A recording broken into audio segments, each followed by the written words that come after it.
오늘 우리가 함께 떠나볼 이야기는요, 인간의식의 깊고 어두운 심연에 대한 하나의 성찰입니다. 우리를 가장 위대하게 만드는 것이 어떻게 동시에 우리를 가장 무겁게 짓누를 수 있는지, 그 거대한 모순의 드라마 속으로 여러분을 초대합니다. 모든 이야기는요, 바로 이 두 단어에서 시작됩니다. 거대한 뿔, 이게 그냥 단순한 비유가 아니에요. 지금부터 이 단어는 우리 내면을 비추는 거울이 되어서 그 안에 숨겨진 진실을 드러내게 될 겁니다. 자, 이것이 바로 오늘 우리가 마주할 근본적인 역설입니다. 아니, 어떻게 생존을 위해 갈고 닦은 최고의 무기가 오히려 우리를 올가매는 족쇄가 될 수 있을까요? 참 아이러니하죠? 바로 이 안에 인류의 비밀이 숨어 있습니다. 그 해답의 실마리를 찾으려면요, 시간을 좀 거슬러 올라가야 합니다. 아주 오래전에 멸종해버린 한 비극적인 존재의 이야기로 말이죠. 네, 바로 거대한 뿔의 비극, 그 장엄한 몰락에 대한 서사입니다. 바로 아일랜드 엘크, 큰뿔 사슴이라고도 불렸죠. 이 동물은요, 정말 살아있는 신화 그 자체였을 겁니다. 키가 2m가 넘고 뿔은 양쪽으로 쫙 뻗어서 무려 4m나 됐대요. 한번 상상해보세요. 고대의 숲에서 이 존재와 딱 마주쳤다면 아마 그 경외심에 숨도 제대로 못 쉬었을 겁니다. 이 거대한 뿔, 처음엔 당연히 힘과 매력의 상징이었겠죠. 뿔이 더 크고 화려할수록 경쟁에서 이기고 짝짓기에서도 유리했으니까요. 그야말로 성경의 보증수표였던 셈입니다. 근데 바로 그 영광이 어떻게 치명적인 저주가 되었을까요? 환경이 바뀌면서 모든 게 달라졌습니다. 그 자랑스럽던 뿔은 포식자의 눈에 너무 잘 띄는 표적이 돼버렸고, 또 그 엄청난 무게를 지탱하는데 에너지가 어마어마하게 들었던 거죠. 말 그대로 어제의 축복이 오늘의 족쇄가 되어버린 겁니다. 여기서 우리는 진화라는 게 참 냉정하다는 걸 알 수 있습니다. 진화는 완벽이나 영원 같은 걸 목표로 하지 않아요. 그냥 지금 이 환경에서 번식에 유리한 쪽으로 무심하게 나아갈 뿐이죠. 그러다 보니 어제는 기가 막힌 적응 전력이었던 게 오늘은 멸종으로 이끄는 거추장스러운 짐이 될 수도 있다는 겁니다. 자, 이제 이 엘크의 비극적인 운명을 우리 자신의 이야기로 한번 가져와 볼게요. 노르웨이의 철학자 페터 베셀자편은요, 이 멸종한 동물의 뼈 속에서 인류 존재의 근본적인 모순을 발견했습니다. 이것이 바로 자폐의 날카로운 통찰입니다. 우리의 의식, 즉 나 자신을 인식하고 세계의 질문을 던지고 존재의 의미를 탐구하는 이 능력이요, 이게 바로 아일랜드 엘크의 뿔처럼 너무나 커져버렸다는 거예요. 과잉 발달한 거죠. 우리를 인간답게 만드는 가장 위대한 선물이 동시에 우리를 가장 깊은 고통으로 밀어넣는 근원이 되었다는 것. 좀 끔찍한 진실이죠. 다른 동물들은 이런 질문을 하지 않잖아요. 그들은 그저 자연의 순리 속에서 존재할 뿐이죠. 하지만 우리는 꼭 자연으로부터 추방된 존재처럼 묻기 시작합니다. 나는 누구인가? 바로 이 질문과 함께 인류의 고독한 여정이 시작되는 겁니다. 이 질문은 꼬리에 꼬리를 물고 우리를 더 깊은 심연으로 이끌죠. 단순한 생존을 넘어서 존재의 이유와 의미를 갈망하게 되잖아요. 나는 왜 여기에 존재하는가? 이 공허한 우주를 향해 던지는 외침처럼요. 그리고 마침내 모든 질문의 끝에서 우리는 절대로 피할 수 없는 진실과 마주합니다. 유한성, 즉 죽음이라는 거대한 벽이죠. 이 끔찍한 자각은 우리 존재의 가장 깊은 곳에 영원히 아물지 않을 균열을 만들어냅니다. 그래서 인간은 이렇게 찢겨진 존재가 되는 겁니다. 한편으로는 생물학적 법칙에 묶인 동물이면서 다른 한편으로는 그 법칙을 초월하려는 듯 이상과 영혼을 꿈꾸죠. 우리는 자연의 일부이면서 동시에 자연으로부터 소외된 이방인인 겁니다. 이 둘 사이에 아슬아슬한 외줄타기, 바로 여기서 우리의 모든 실존적 불안과 고뇌가 시작되는 거고요. 자, 페이는 이 고통스러운 자각을 우리가 맨정신으로는 견딜 수 없다고 봤습니다. 그래서 인류 문명 전체가 사실은 이 과잉 발달한 의식이라는 괴물을 잠재우기 위한 거대한 음모의 역사라고 생각했죠. 그는 우리가 무의식적으로 사용하는 4가지 교묘한 방어 기제를 폭로합니다. 네, 바로 격리, 고착, 전환, 그리고 승화입니다. 이 4가지 전력이 어떻게 우리의 삶을 지배하면서 우리를 진실로부터 멀어지게 하는지 하나씩 파헤쳐 보겠습니다. 첫 번째는 격리입니다. 말 그대로 불편한 진실, 주변에 벽을 쌓고 의식 밖으로 추방하는 거죠. 죽음, 질병, 고통 같은 단어들, 우리 일부러 잘 입에 안 올리잖아요. 마치 영원히 살 것처럼 하루를 보내는 우리 모두의 모습처럼요. 비극을 정면으로 마주할 용기가 없을 때 우리가 택하는 본능적인 도피입니다. 격리만으로 불안을 잠재울 수 없을 때 우리는 무언가에 닻을 내리려고 합니다. 두 번째 방어기제, 고착이죠. 우리는 삶의 의미가 부재한다는 그 공허함을 견디지 못하거든요. 그래서 가족, 종교, 국가, 성공 같은 뭔가 견고해 보이는 가치들에 내 삶의 서사를 부여하는 겁니다. 이것들이 물론 안정감을 주지만 자폐에 따르면 이 튼튼한 울타리 역시 언젠가는 무너져 내릴 허구의 성일 수 있다는 거죠. 세 번째는 전환, 즉 주의 돌리기입니다. 아마 현대인에게 가장 익숙한 마취제일 겁니다. 텅 빈 침묵의 순간을 견디지 못해서 끊임없이 감각을 자극하는 무언가에 몰두해서 생각할 틈 자체를 없애버리는 것이죠. 어쩌면 우리는 목표를 향해 나아가는 존재가 아니라 그저 지금 이 순간의 공허함으로부터 필사적으로 도망치는 존재일지도 모릅니다. 마지막 네 번째는 승화입니다. 이건 고통을 외면하는 대신 그것을 창조의 에너지로 변형시키는 가장 고귀한 방식이죠. 자신의 귀를 자른 반고우가 그 고통 속에서 별이 빛나는 밤을 그려냈듯이 혹은 절망의 끝에서 철학자들이 인간의 조건을 탐구했듯이 존재의 아픔을 예술과 사유로 빚어내는 겁니다. 자폐는 자신의 이 비관적인 철학 작업조차 고통을 견디기 위한 하나의 승화라고 보았습니다. 이 네 가지 메커니즘이 현대사회에서 어떻게 거대한 억압 시스템으로 작동하는지 한번 살펴보죠. 우리는 어쩌면 자유롭다고 착각하면서 아주 정교하게 설계된 보이지 않는 감옥 안에 갇혀 있는지도 모릅니다. 우리의 현실을 한번 보세요. 잠시도 생각할 틈을 주지 않는 쾌락산업과 대중매체, 이렇게 살아야 한다고 속삭이는 각종 이데올로기, 그리고 매일 반복되는 생활 패턴과 스마트폰에 대한 의존까지. 이 모든 것이 우리의 넘쳐나는 정신을 마비시키고 근본적인 질문을 던질 수 없도록 만드는 거대한 전환과 고착의 인프라일 수 있다는 겁니다. 그리고 이것이 자폐가 내린 급진적이고도 섬뜩한 최종 진단입니다. 인류는 자신의 가장 위대한 능력인 의식을 스스로 억제하고 제한해야만 그 내면의 모순에 의해 자멸하지 않고 종을 유지할 수 있다는 거죠. 참 비극적인 운명입니다. 하지만 이야기가 여기서 끝나지는 않습니다. 자폐의 이 어두운 진단에 맞서서 우리는 다른 길을 모색하고 새로운 질문을 던져볼 수 있습니다. 어쩌면 다른 해석의 가능성이 존재할지도 모르니까요. 과연 그럴까요? 이 내면의 모순이 반드시 저주이기만 할까요? 어쩌면 이 찢겨짐 속에서 어떤 이는 명상을 통해 평화를, 어떤 이는 유머를 통해 초월을, 또 다른 이는 우주를 관찰하며 경이로움을 발견할 수도 있지 않을까요? 그래서 마지막으로 이 질문을 여러분께 던지면서 마무리하려 합니다. 자폐의 예언처럼 우리는 생존을 위해 우리의 거대한 뿔, 즉 정신을 스스로 잘라내야 하는 비극적인 존재일까요? 아니면 그 거대하고 모순적인 정신의 무게를 끌어안은 채 유한한 육신과 화해하며 춤추는 법을 배워야 하는 존재일까요? 그 선택과 해석은 이제 우리 각자의 몫으로 남았습니다. 오늘 저희가 준비한 자료들을 쭉 살펴보다 보니까요. 머릿속에 아주 거대한 동물 하나가 딱 떠오르더라고요. 거대한 동물이요? 어떤 동물인가요? 네, 지금 이 심층 탐구를 듣고 계신 여러분, 아니 당신도 한번 상상해 보시겠어요?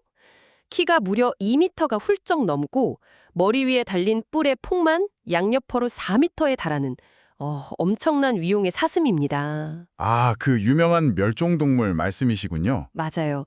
바로 지금은 멸종하고 없는 큰 뿔사슴 혹은 아일랜드 엘크라고 불리는 생명체예요. 머릿속에 한번 그려보시면 그 거대한 뿔이 뿜어내는 카리스마가 진짜 압도적이지 않나요? 정말 자연의 경이로움 그 자체라고 할 수 있죠. 그 거대한 뿔은 암컷을 유혹하고 또 다른 수컷들과 경쟁하는 데 있어서 최고의 무기이자 매력 포인트였을 겁니다. 그러니까요. 그런데 놀랍게도 이 강력하고 아름다운 사슴을 멸종으로 몰고 간 진짜 범인은 외부의 맹수나 갑작스런 소행성 충돌 같은 게 아니었습니다. 네, 오히려 그 반대였죠. 맞아요. 바로 그들을 그토록 위협적이고 매력적으로 만들어주었던 그 거대한 뿔 자체였어요.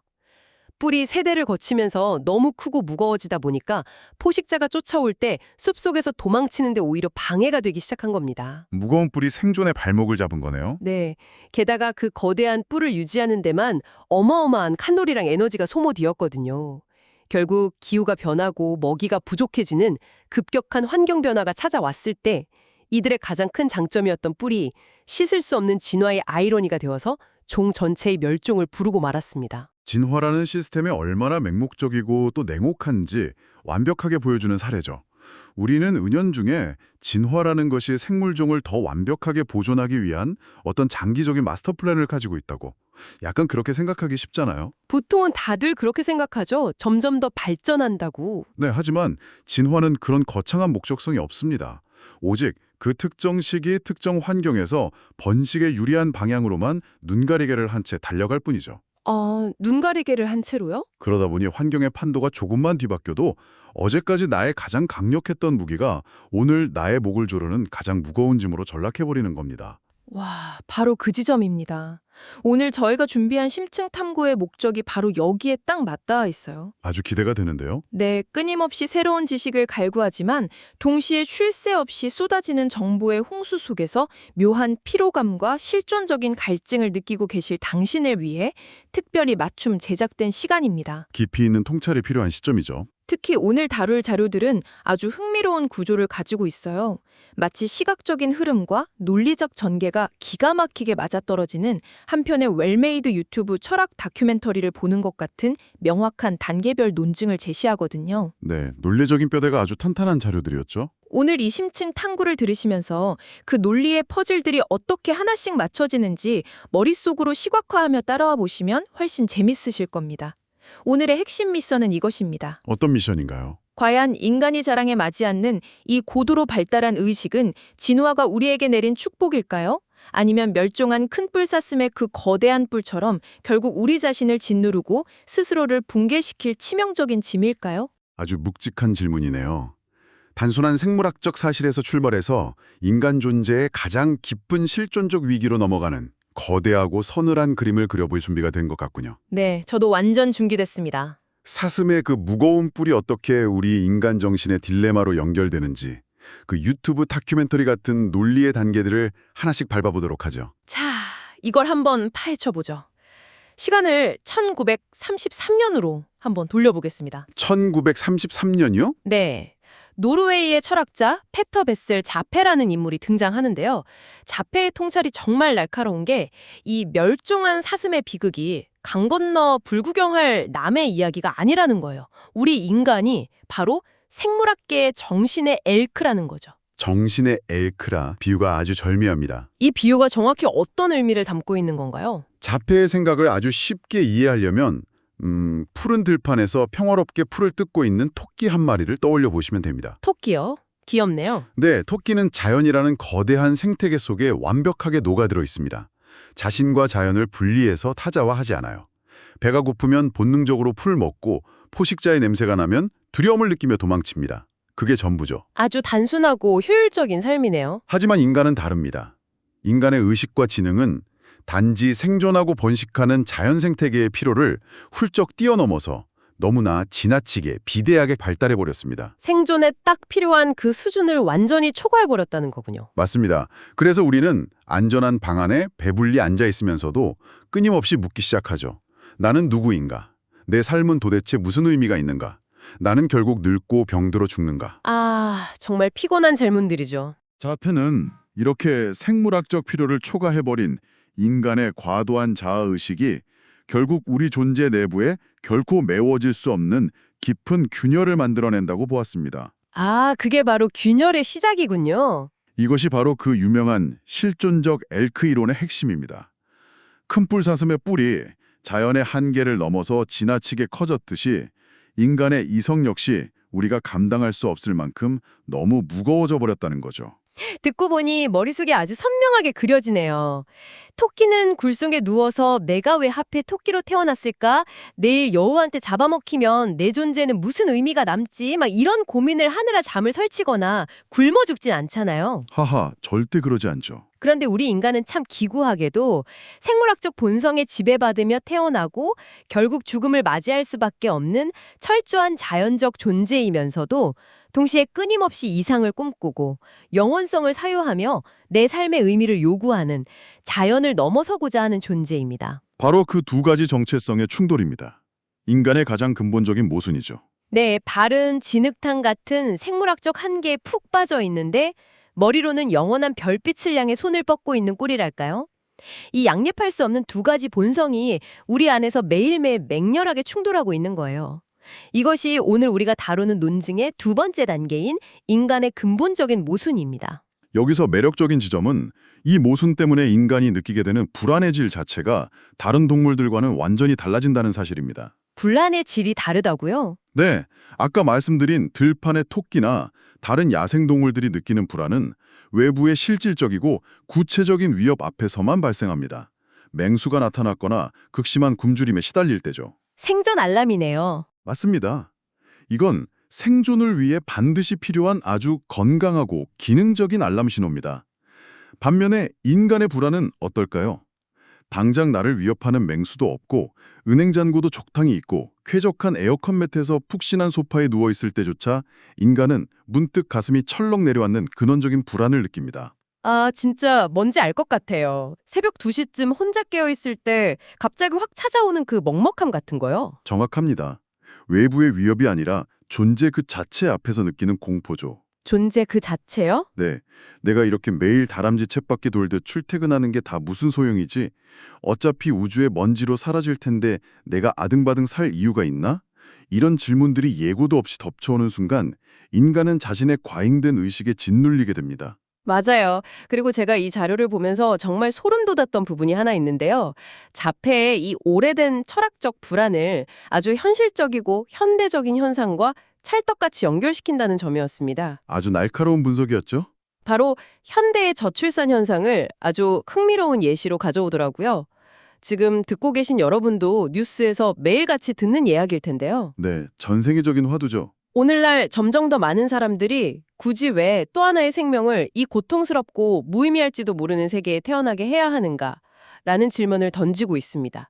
이건 단순히 집값이 비싸다거나 사교육비가 많이 든다는 경제적인 이유를 넘어선 아주 깊은 실존적인 질문이거든요. 굉장히 도발적이고 통찰력 있는 분석입니다. 우리가 이 저출산 형상의 옳고 그름이나 정치적 맥락을 다 떠나서 순수하게 오늘 자료의 관점으로만 분석해보자면요. 이것이야말로 인간의 그 비대해진 이성적 사유가 생명체가 가진 가장 강력하고 원초적인 생물학적 번식 본능을 완전히 압도해버린 완벽한 사례입니다. 생존과 번식이라는 본능을 이성이 이겨버린 거네요. 네, 진화론의 시각에서만 보면 스스로 대를 끊으려는 이런 선택은 도무지 설명이 안 되는 치명적인 자기 파괴적 결정이잖아요. 그렇죠. 동물계에서는 상상도 할 수 없는 일입니다. 자폐의 경고가 섬뜩하게 다가오는 지점이 여기입니다. 인류는 언젠가 외부에서 날아오는 거대한 소행성이나 외계인의 침공 따론이 아니라 바로 우리 내부에서 끝없이 비대해진 이 의식의 무게를 견디지 못해 스스로 붕괴할 수도 있다는 징후라는 거죠. 생물학적 본성을 이성이 검열하고 거부하기 시작했다는 것.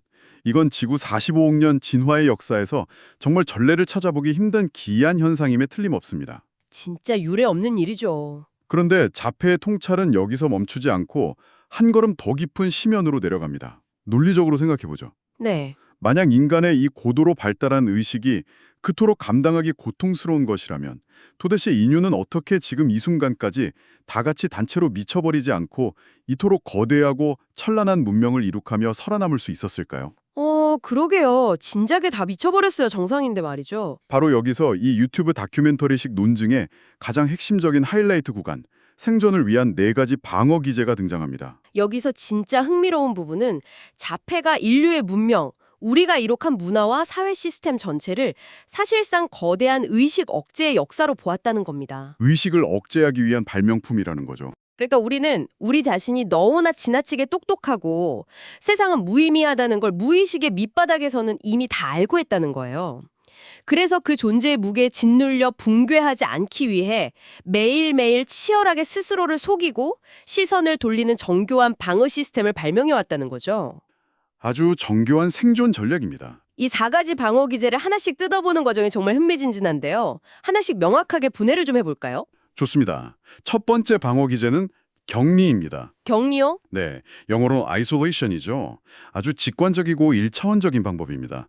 그냥 나를 불안하게 하고 고통스럽게 만드는 감정이나 생각 자체를 의식 밖으로 의도적으로 차단해버리는 겁니다. 잠깐만요. 그냥 아, 생각 안 할래 하고 밀어낸다는 건가요? 그게 마음대로 되나요? 완벽하진 않지만 우리는 일상에서 숨 쉬듯 이걸 하고 있습니다. 자료에서 아주 현실적인 예시를 드는데요.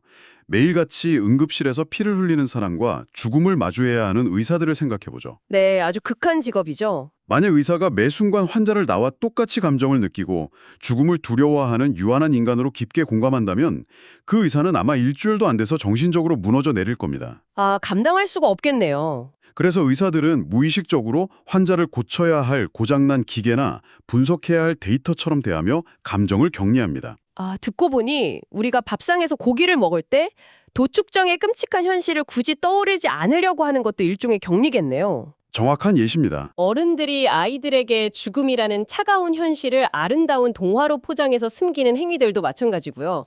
삶의 비극적인 진짜 얼굴을 똑바로 응시하지 않음으로써 마음의 붕괴를 막는 거군요. 그럼 두 번째는 뭔가요? 두 번째는 애착입니다. 영어로는 앵커링이죠. 앵커링, 닻을 내린다는 뜻이네요. 네, 배가 흔들리지 않게 닻을 내린다는 뜻입니다. 광활하고 아무런 의미도 없는 우주 한가운데 툭 던져진 인간이 스스로를 지탱하기 위해 삶의 필연성이라는 환상의 울타리를 단단하게 치는 과정입니다. 환상의 울타리요? 예를 들면 어떤 것들이 있을까요? 우리가 목숨 거는 대부분의 것들이 다 포함됩니다. 가족, 종교, 국가, 이데올로기, 돈, 직업적 성공 같은 것들이죠. 아, 일상적인 목표들이네요. 우리는 스스로에게 이렇게 끊임없이 주문을 겁니다. 나는 내 가족을 먹여 살려야 할 거룩한 의무가 있어. 나는 위대한 국가의 발전을 위해 헌신해. 이 회사에서 임원이 되는 게 내 삶의 가장 중요한 목표야. 아주 익숙한 다짐들이죠. 이렇게 어떤 절대적인 의미의 닻을 콱 내리고 나면 나는 왜 존재하는가 같은 실존적인 불안은 순식간에 사라집니다. 해야 할 일이 너무 명확해지니까요. 와, 뼈 때리네요. 그런데 이게 만벽산 해결책은 아니지 않나요? 그 닻이 평생 간다는 보장이 없잖아요. 그게 바로 이 방어기제의 핵심적인 취약점입니다. 정말 무서운 건 시간이 지나거나 삶에 큰 위기가 닥쳐서 내가 평생 믿어왔던 이 필연성이 사실은 내가 살기 위해 만들어낸 허구였다는 게 드러날 때입니다. 허구라는 걸 깨닫는 순간이요? 내 맹신하던 종교의 깊은 회의감이 덮치거나 평생 내 정체성이라고 생각하며 청춘을 바쳤던 직장에서 하루아침에 해고 통보를 받았을 때 그 단단했던 환상의 울타리에 쩍 하고 빈혈이 가는 순간 인간의 정신은 방어막을 잃고 처참하게 무너져 내리게 됩니다. 와, 끔찍하네요. 중년의 위기나 번아웃 같은 현상들이 바로 이 애착의 닻이 끊어질 때 발생하는 비극이죠. 내가 굳건히 발 딛고 서 있던 땅이 사실은 허공에 떠 있는 유리판이었다는 걸 깨닫는 순간이군요. 정말 무섭습니다. 자, 그럼 세 번째 방어 기제로 넘어가 볼까요?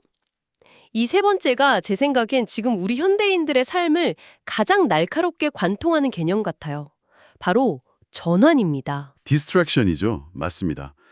우리가 일상적으로 가장 많이 그리고 가장 쉽게 의존하는 방식입니다. 어떻게 하는 건가요? 스포츠, 게임, 각종 엔터테인먼트, 끝없이 이어지는 가십거리들에 우리 자신의 시선을 강제로 몰입시키는 겁니다. 내 존재의 무의미함이라는 심연을 쳐다보지 않기 위해 끊임없이 새롭고 강렬한 자극을 추구하며 시선을 밖으로 돌리는 행위죠. 저는 이 전환 파트의 설명을 보면서 진짜 머리를 한 대 세게 맞은 것 같았어요. 우리가 매일매일 열심히 새로운 목표를 세우고 캘린더를 꽉꽉 채우며 바쁘게 살아가는 게 사실은 그 목표 자체를 진심으로 간절히 원해서가 아닐 수도 있다는 거예요. 뼈아픈 지적이죠. 우리는 그저 아무것도 하지 않고 나 자신과 고요히 대면해야 하는 지금 이 순간으로부터 어떻게든 미친 듯이 도망치고 싶어서 발버둥치는 존재일지도 모른다는 통찰이었죠. 침묵과 고독을 두려워하는 인간의 본질을 정확히 꿰뚫었습니다. 자료에 등장하는 감옥의 비유가 진짜 압권이었습니다. 감옥에서 인간에게 주어지는 진짜 가혹한 형벌은 물리적인 자유를 빼앗는 게 아니라 바로 이 전환의 기회를 완전히 박탈해버리는 것이다. 아주 무서운 말이죠. 왜 교도소에서 독방에 가두는 게 가장 무서운 벌인지 아시나요? 독방 안에는 스마트폰도 TV도 대화할 사람도 심지어 읽을 책 한 권조차 없습니다. 오직 좁은 벽과 자기 자신의 꼬리를 무는 생각들만이 24시간 내내 곁에 있죠. 완벽한 차단이네요. 인간의 뇌가 전환의 대상을 잃고 자기 자신과 온전히 마주해야만 할 때 그것이 왜 인간에게 지옥과도 같은 끔찍한 형벌이 되는지를 너무나 완벽하게 설명해 줍니다. 인간이 스스로의 헐벗은 내면과 직면하는 것을 얼마나 뼈저리게 두려워하는지 보여주는 날카로운 대목입니다. 이제 마지막 네 번째 방어 기제인 승화가 남았습니다. 승화요? 네, 서블리메이션이죠. 앞선 세 가지 메커니즘이 현실을 차단하거나 환상에 숨거나 시선을 다른 데로 돌려서 고통을 회피하는 방식이었다면요. 이 승화는 조금 차원이 다릅니다. 회피가 아니라는 거군요. 네, 삶의 고통과 비극을 회피하지 않고 두 눈으로 똑바로 직면하되 그것을 우리가 감당하고 견딜 수 있는 형태, 나아가 아주 아름답고 의미 있는 형태로 변형시키는 고도의 지적, 미적 기술입니다. 아, 예술이나 문학 같은 걸 말하는 거군요. 맞습니다. 위대한 예술, 철학, 문학, 음악이 다 여기 속하죠. 내면의 깊은 절망과 삶의 부조리를 한 편의 시로 엮어내거나 가슴을 울리는 웅장한 교향곡으로 작곡하거나 깊은 철학적 사유의 체계로 승화시키는 겁니다. 정말 멋진 방어 기제네요. 흥미롭게도 이 자료에서는 아주 재밌는 포인트를 짚고 넘어가는데요. 인간의 실존적 비극을 그 누구보다 처절하고 비관적으로 파헤쳤던 자폐 본인의 철학적 저술 활동조차도 결국은 그 끔찍한 비극을 스스로 견뎌내기 위한 그만의 눈물겨운 승화 방식 중 하나에 불과했다고 지적합니다. 아, 듣고 보니 정말 그러네요.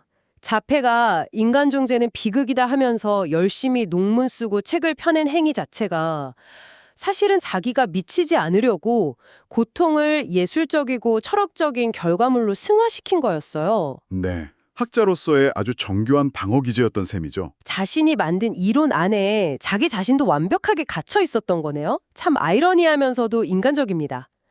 자, 이렇게 네 가지 방어 기제를 쭉 살펴봤는데요. 이제 이걸 들고 현대로 시선을 좀 옮겨보죠. 현대사회로요. 솔직히 자폐가 살았던 1930년대보다 스마트폰과 인공지능이 지배하는 지금 우리가 사는 이 21세기가 훨씬 더 방어 기제에 찌든 기형적인 시대가 아닐까 싶거든요. 이걸 더 큰 그림과 연결해보면 지금 우리가 살아가는 현대사회의 구조 전체가 완전히 새롭고 섬뜩한 맥락으로 보이기 시작합니다. 현대인들의 삶을 한번 가만히 들여다보세요. 네, 우리들의 삶이요. 과거 우리 조상들처럼 맹수를 피해 도망치거나 농사를 짓기 위해 하루 종일 땀 흘리며 육체를 사용하는 일이 거의 없습니다. 생존의 문제, 먹고 사는 문제는 고도의 기술과 시스템이 너무나 쉽게 해결해주고 있죠. 삶이 매우 패턴화되고 물리적으로 안전해진 겁니다. 생물학적인 과제들이 너무 일찍, 너무 쉽게 끝나버렸네요. 바로 그겁니다. 몸이 편안해지니까 인간의 잉여 정신, 그 남아도는 엄청난 의식이 폭발할 위기에 처하게 된 겁니다. 잉여 정신이 퍽편한다고요? 시간이 남아돌면 인간은 필연적으로 나는 왜 사는가라는 위험한 질문에 빠져들게 되니까요.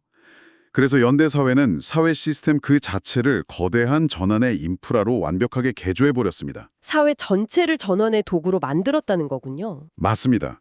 손가락만 까딱하면 끝없이 쏟아지는 15초짜리 쇼트폼 영상들, 24시간 돌아가는 고도의 쾌락 산업과 스트리밍 서비스, SNS에서 매일같이 벌어지는 무의미한 논쟁과 혐오성 이데올로기들. 와, 이 모든 것들이 사실은 현대인들의 남아도는 의식이 실존적 공허라는 늪으로 빠지지 못하도록 시스템이 끊임없이 아주 강력한 마취제를 혈관에 투여하고 있는 거란 말이군요. 우리 스스로 발명한 아주 정교한 생존 장치인 셈입니다. 우리는 사회 전체가 거대한 놀이공원이자 마취 병동이 되어버린 세계에 살고 있네요.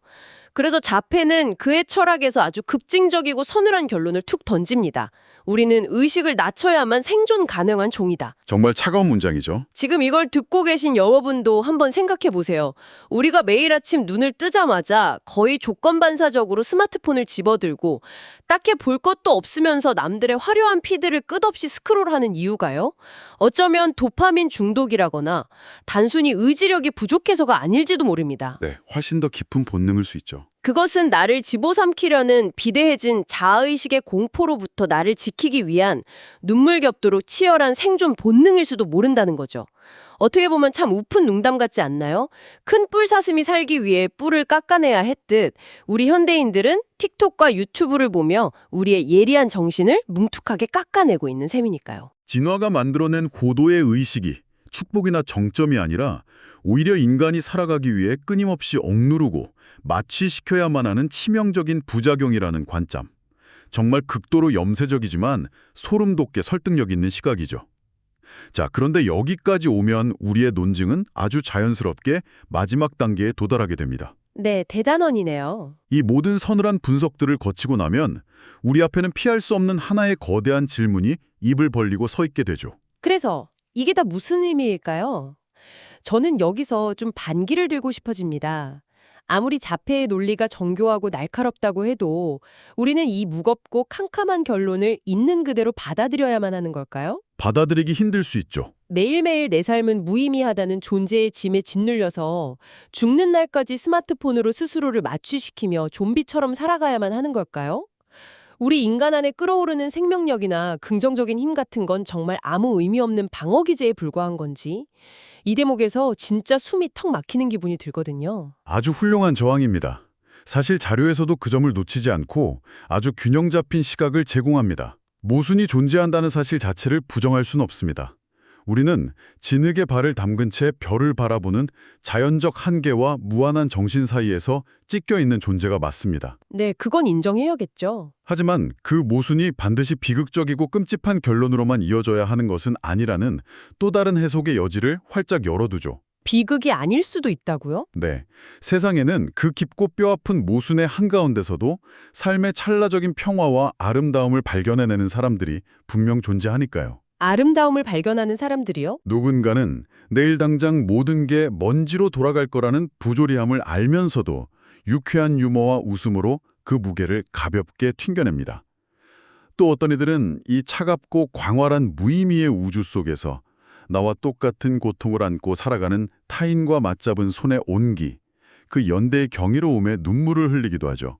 연대와 유머? 멋지네요. 인간 존재의 그 무거움은 큰 뿔사슴의 거대한 뿔처럼 우리를 멸종으로 끌어내리는 치명적인 짐일 수도 있습니다. 하지만 역설적이게도 바로 그 압도적인 무거움과 고통이 있었기에 우리는 위대한 예술을 창조해내고 타인을 깊이 이해하며 사랑을 나눌 수 있는 놀라운 경이로움의 원천을 가지게 된 것일 수도 있습니다. 와, 그 말씀을 들으니까 확실히 숨통이 좀 트는 것 같네요. 결국 우리 인간이라는 존재는 참 묘합니다. 끊임없이 자연의 한계를 초월해서 영원과 절대적인 의미를 갈구하면서도 언젠가는 한 줌의 먼지가 되어 다시 저 차가운 자연의 품으로 돌아가야만 하는 애틋하고 쓸쓸한 운명을 지녔잖아요. 네, 그게 인간의 숙명이죠. 이 피할 수 없는 모순 속에서 우리는 매일매일 선택의 기로에 놓이게 되는 것 같습니다. 지금 이 방송을 들으시는 당신의 일상 속에서 이 비대해진 의식의 모순은 결국 당신을 사슴처럼 멸종으로 이끄는 시한폭탄으로 작동하고 있나요? 아니면 당신의 삶에 전에 없던 완전히 새로운 의미를 창조해내는 예술적인 원동력이 되어주고 있나요? 참 아름다운 질문입니다. 자폐는 세상을 매우 어둡고 비관적인 렌즈로 바라봤지만 인류 전체의 답안지는 아직 제출되지 않은 채 텅 비어 있습니다. 자료의 마지막에 던져진 이 묵직한 질문이 계속 귓가를 맴도네요. 우리는 살아남기 위해 끊임없이 우리의 정신을 깎아내리며 마취된 채 생존해야 하는 종인가?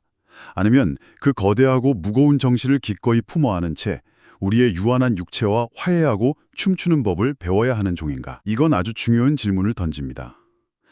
그리고 오늘 심층 탐구를 마무리하면서 오늘 우리가 함께 다룬 의식의 과잉과 방어 기제라는 철학적 개념을 바탕으로 여러분의 상상력을 한 단계 더 멀리 확장해 보실 수 있도록 완전히 새로운 생각의 씨앗을 하나 던져드리고 싶습니다. 오, 어떤 상상인가요?